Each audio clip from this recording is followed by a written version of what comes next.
Kanakadurgamma flyover. ఇది చంద్రబాబు కష్టం, తెలుగుదేశం పట్టుదలకు నిదర్శనం. విజయవాడ నగరవాసుల చిరకాల కల కనకదుర్గ ఫ్లైఓవర్. దీనికోసం అనేక పోరాటాలు జరిగాయి. నేడు కనకదుర్గ ఫ్లైఓవర్ కార్యరూపం దాల్చడం వెనుక ప్రజల సుదీర్ఘ పోరాటం ఉంది. కనకదుర్గమ్మ గుడి దగ్గర, కొండమరుపు దగ్గర నిత్యం ఎదురయ్యే ట్రాఫిక్ సమస్య విజయవాడ వాసులతో పాటు హైదరాబాద్ వైపు నుండి వచ్చే ప్రయాణికులకు నిత్య నరకం చూపిస్తోంది. ఇక్కడ ఫ్లైఓవర్ నిర్మించి ఈ సమస్యను పరిష్కరించాలని తెలుగుదేశం పార్టీ గత 15 ఏళ్లుగా పోరాటం చేస్తూ వచ్చింది. 2009లో నాటి కాంగ్రెస్ హయాంలో ఇక్కడ ఫ్లైఓవర్ కోసం తెలుగుదేశం పార్టీ నేతృత్వంలో పెద్ద ఉద్యమం జరిగింది. కేసినేని నాని, బుద్దా వెంకన్న, బోండా ఉమాతో పాటుగా విజయవాడ తెలుగుదేశం నేతలంతా ఈ ఉద్యమాన్ని నడిపించారు. 2012లో అప్పటి ప్రతిపక్ష నేతగా ఉన్న చంద్రబాబు ఫ్లైఓవర్ కోసం జరుగుతున్న పోరాటంలో స్వయంగా పాల్గొన్నారు. నాటి చంద్రబాబు మహాధర్నాను అప్పటి కాంగ్రెస్ నేతలు, ఇప్పటి వైసీపీ నేతలు అడ్డుకున్నారు. ఇక్కడ ఫ్లైఓవర్ కట్టడానికి వీలు లేదని, ఇక్కడ ఫ్లైఓవర్ కట్టే అవకాశం లేదని ఇప్పటి వైఎస్ఆర్ కాంగ్రెస్ మంత్రి బెల్లంపల్లి, ఎమ్మెల్యేలు మల్లాది విష్ణు, జోగి రమేష్ చంద్రబాబు చేస్తున్న మహాధర్నాను అడ్డుకున్నారు.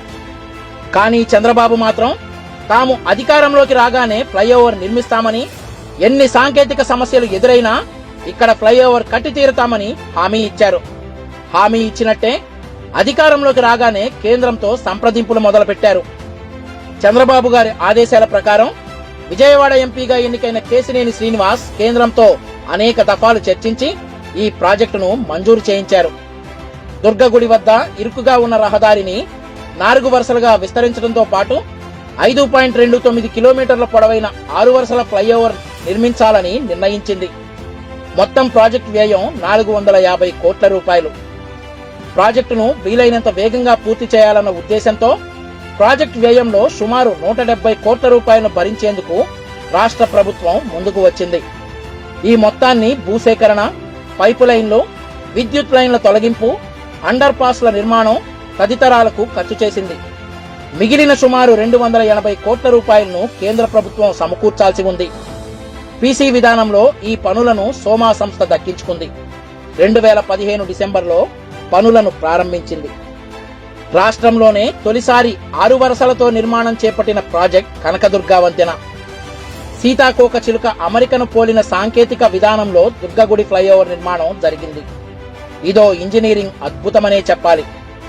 దేశంలోనే ఢిల్లీ, ముంబైల తర్వాత ఇలాంటి సాంకేతికత ఇక్కడ వాడారు. ఒంటి స్తంభంపై 6 వరుసలతో కూడిన ఫ్లైఓవర్ ను స్పాన్ వింగ్స్ తో అనుసంధానం చేస్తూ నిర్మించారు.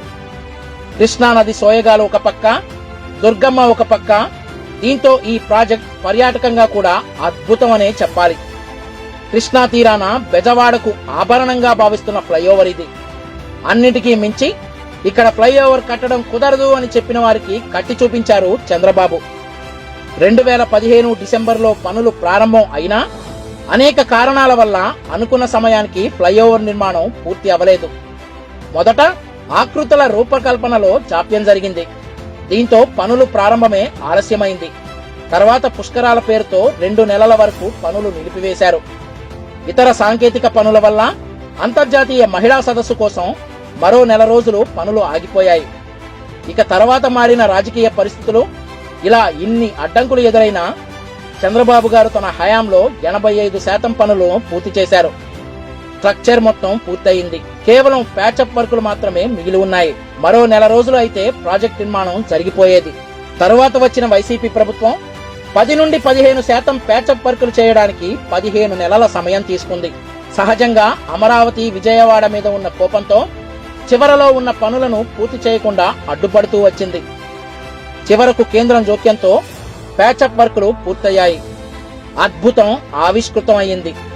విజయవాడ వాసుల కలను తెలుగుదేశం పార్టీ 2009 నుండి అనేక పోరాటాలు చేసి అధికారంలోకి రాగానే ఒక రూపు తెచ్చి ప్రాజెక్టు పూర్తికి సహకరించింది. అయితే బ్రిటిష్ కాలంలో నాటి భవనాలకే రంగులు వేసుకుని మాది అని చెప్పుకునే వైసీపీ ఇది కూడా తమ ఖాతాలో వేసుకుంది. గతంలో బెల్లంపల్లి, మల్లాది విష్ణు, జోగి రమేష్ ఎవరైతే ఇక్కడ ఫ్లైఓవర్ నిర్మాణం కుదరదు అన్నారో, ఫ్లైఓవర్ కడతాం అని చెప్పిన చంద్రబాబును అడ్డుకున్నారో వారే ఇప్పుడు ఇది తమ ఘనతగా చెప్పుకుంటున్నారు.